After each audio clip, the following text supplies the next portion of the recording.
All right, Nick Kroll. Little Big Boy. Nick Kroll's new stand-up comedy special on Netflix actually came out, debuted September 27th. Completely not sure how I missed that. I think I was just so hyper-focused on getting through Dark that I just didn't look at anything else. I was just like, go to continue watching Yes, Dark. So yeah, Nick Kroll, Little Big Boy on Netflix. After performing stand-up for 20 years, Nick Kroll makes his Netflix stand-up special debut, which is kind of hard to believe.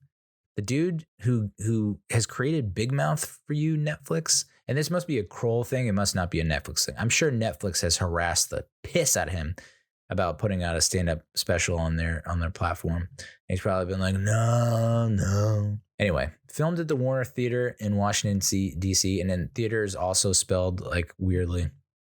Yeah, no one needs to do R-E anymore, dude. Just E-R it. In a set that is hilarious with an emotional undercurrent, Nick shows a bit of his vulnerable side as he talks getting his heart broken for the first time at the ripe age of 33. Hilarious. Power of Mothers, also hilarious. And is a journey to fatherhood, which was emotional, as the description mentioned. In addition to the trick to farting without making any noise and much, much more. The bit, so the heartbroken for the first time at the ripe age of 33, he goes into a pretty extensive sequence about that and it turns out to be this actress, Kate Micucci. I actually did some research. Kate Masucci or Micucci. She's one half of the comedy duo Garfunkel and Oates. I think they had their own show on either Comedy Central or on IFC. Pretty sure it was IFC. And if, do yourself a favor. If you're not familiar with her, then Google her and have her picture up as you're listening to Nick Kroll go through the sequence. Cause it's like, this is the woman you're talking about. Interesting that he says that this is the first woman that he ever fell in love with and had his heart broken at the age of, the first time he's ever said, I love you to another woman. And the first time he says heartbroken. So, he says he's a late bloomer. I'm a late bloomer. I get it, dude. But yeah, this girl, Kate, who said, I don't want to get married. I'm not into marriage. I'm not into the whole marriage thing, and dumps him. And which Nick thinks is mostly because of his lack of masculinity. Like this actress, Kate, likes guys who ride motorcycles and do manly things like that. And then I Googled her and I was like, wait, this woman, she's into like motorcycle dudes? Huh? And she doesn't want to get married? Huh? And then, of course, he says that after she dumped him, she ended up getting married like a year later, or I was engaged a year later. It's like, okay. Yeah, we don't know what we want. We don't know what's good for us till it slaps us right in the face. You got to feel for him there, but it could relate to a lot of that. He also talks about being the youngest child in the family, which I cannot relate to because I am the oldest child, but it did make a lot of sense. Like the oldest child kind of catches the most heat from the parents because they're the first to go through everything. So they're like, there's like hyper vigilant watch over them and probably stricter rules. And then once you get to like the third kid, fourth kid, it's just like whatever. I see it happening with my sister and her family where it's like Kensley, can't say her name. The oldest, my niece, is like has a lot of responsibility and duties for a 9-year-old. It's like I don't remember doing any of that. But changing diapers and watching the kids when there are no adults around, like just pretty heavy stuff. And so there are higher expectations for her. Whereas like my nephew, who's like a year, less than 2 years old, he it's just like he's like climbing on top of the table and like doing breakdancing on the dining room table. And it's just like, all right, whatever. Look at him. Crazy rapscallion.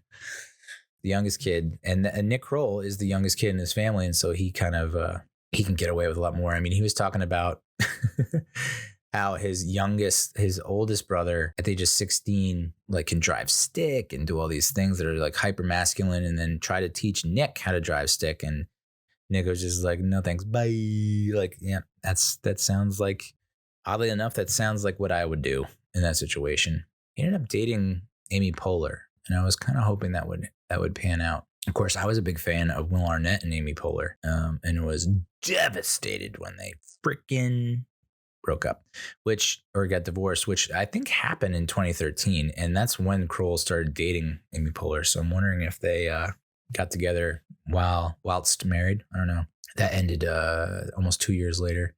And then he met Lily Kwong in 2018 on the dating app Raya. which is very exclusive and I guess invite only. It's mostly famous people, but also not famous people. So there's celebrities, but there's also like just rich people, just like super rich, influential 1% of population type people. And so that's how they met. They got married in November 2020. And then they had their son in January 2021. Wait a minute. I just did the math on that. Holy smokes. His brother-in-law is Roger Bennett, who is the co-host of Men in Blazers, one of the most popular soccer podcasts in the world. His dad's a billionaire. Cousin-in-law is a fashion designer. I mean, it's just like, okay.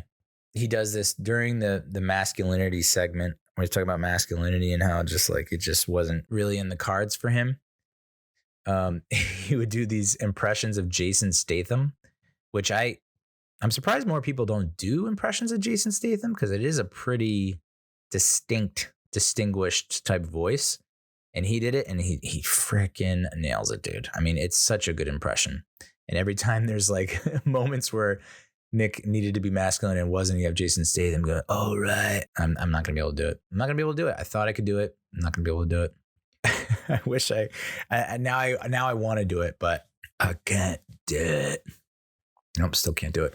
The farting without any noise. Such a simple setup and payoff, simple joke structure, but it's like everyone can freaking relate to that. If you have not done that, do yourself a favor and just pull the trigger next time you're at a social event. It is funny though that he ties it in. The theme is that he's a kind of like last grape on the vine type thing, where he's the last to find out, late bloomer. And so he just recently found out that what makes the noise for a fart is the cheeks vibrating. And so if you just pull one to the side, there's no noise. How can it be a fart if there was no noise? But how we are always so mean to our moms is the sequence that really stuck out to me. And he was like, call your moms after this. And I freaking did. I mean, that's how incredible that sequence was. Both funny and poignant. It's a simple premise. We're meanest to our mothers, almost always across the board. And he's like, why? Why are we so mean to our moms? And so I definitely had to dial up Hanner Banana, Granny Hammy after that, just to be checking and be like, hey. And then you're in such a good mood when you call. You're like, I'm doing the right thing here. I'm going to show her how much I love her. And then she asks you the question that she's asked like 15 times before. And then it runs down the laundry list of things that I need to do. And you're like, all right, mom, it's been great. I love you. I'll call you later. Call you never. I got to go. Bye. And it's like, well, where are you going to go? It's Friday. You're unemployed. Where are you going? So yeah, that sequence, probably the best. He did a few poop jokes. And I feel like he's got I feel like he shits himself a lot. Because I remember going to, was the comedy festival in like 2015 at the Performing Arts Center in Homedale, PNC. Ever heard? And he was, I feel like he was telling that joke, that poop joke, almost the same poop joke that he told here, where it was, so he pooped himself in like a karate class where he went from black belt to brown belt. Hey-o, very funny. And then he pooped himself. He pooped himself trying to get home from another, like where he almost made it, and then pooped himself in the car. And then in Italy, I think with his now wife, he pooped himself, and she was cool with it. And that right there, my friends, is clutch. How do you don't see that on the 10 signs your partner and you are destined for holy matrimony and life forever together? Just like poop yourself in front of your partner and see how they react. They're like, get the hell out of here. You're like, this ain't gonna work, babe. High recommend for me. There were some weird criticisms. I saw some user reviews and it was just like, what are you talking about? Someone mentioned like boomer humor. It's like, so like boomer is just now synonymous with like, I guess bad or cringy. Cool. Ironically, I guess not that ironically, Nick Kroll will be in that movie, new movie, Don't Worry, Darling, that's causing a motherfucking ruckus, where it's I guess the reason that Olivia Wilde and Jason Sudeikis split up was because Olivia Wilde was hooking up with Harry Styles. Olivia Wilde's the director. Harry Styles is the actor. He's not singing his tits off. And that also apparently upset Florence Pugh, the co-star. And the amount of drama that is spilling out into public eye is kind of astonishing. I mean, I guess that happens with high profile people, but like it happened with Johnny Depp and Amber Heard, obviously, but that's because it went to court. You're seeing things and hearing things that are just like, woof. At least my divorce wasn't like that, but she's getting her papers served on stage as she's accepting a major award. I think that video circulated, and now there's talk about how the nanny for them for a couple of years has come out and said like, hey, when Sudeikis found all these messages on Olivia Wilde's old Apple Watch, iWatch, that's how he knew she was cheating. And then she was going to take Harry Styles her salad with her special salad dressing. That's what made him like lay down in front of her car so she couldn't get out of the driveway. Some weird, wacky stuff. So I can only imagine. I'm surprised. Maybe he shot the special. I don't know. I would have thought that he would have maybe a little anecdote or story about it, but I guess it's not making that much. Why would he? It would feel like kind of out of place because that's not what the special was. The special was very personal. It was like, here's how my heart was broken. Here's how I met my wife. Here's how I had my baby. Talking about mom. So I can understand why he didn't broach the subject, but I would be curious to hear, like, if he could guarantee anonymity, like what the hell it was like behind the scenes on that freaking movie. Ay. Olivia and Jason, they had 2 kids, 8 and 6. Yikes. Olivia Wilde, though. I mean, ever since the first time I saw her on the OC, I was like, oh, you're trouble. I see you. You're trouble, girl. You're trouble. So Nick Kroll's special is at 88%, or 88% of critics gave it a favorable review on the tomato meter. There's only 3 reviews though, so I'm kind of curious like how that comes out to. Oh no, I'm sorry. There was no score on the tomato meters because there aren't enough reviews. There were 3 reviews. I think 2 of the 3 were favorable, 1 was not. And people criticizing him, like saying like his vulnerability was forced somehow, and that or no, the vulnerability he showed was meant to be manipulative. But I mean, can we be honest for a second? Stand-up comedians, that's like their profession is to manipulate people. Like that's what, like you're manipulating emotions. That's your whole point on that stage, is to get people to feel emotions and connect to what you're talking about. So I took it to boot. I'm Canadian. Hello. I don't know. I thought it was a great job. And I just had a friend text me and said she applauded during the intro. I mean, like, it's great stuff. Very good stuff. So the audience score was 88%. So 88% of the audience gave it a favorable review with an average rating of 4 out of 5 stars, which I wholeheartedly agree with.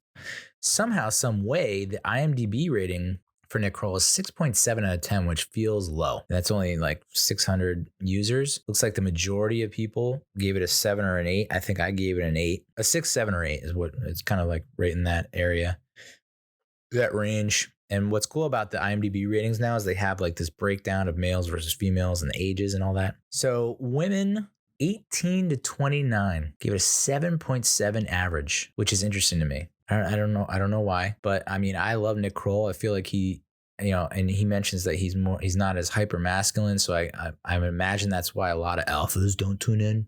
I got better things to do: lift, cook, drive. But 6.5 from men in that same age range, but men 30 to 44, which is right, like pretty much his demo or older, they got a higher score. Also a high score from 45 plus year women. So I think I gave it like an 8. Highly recommend, dude. I loved it. So check it out. Or don't. Gives a shit.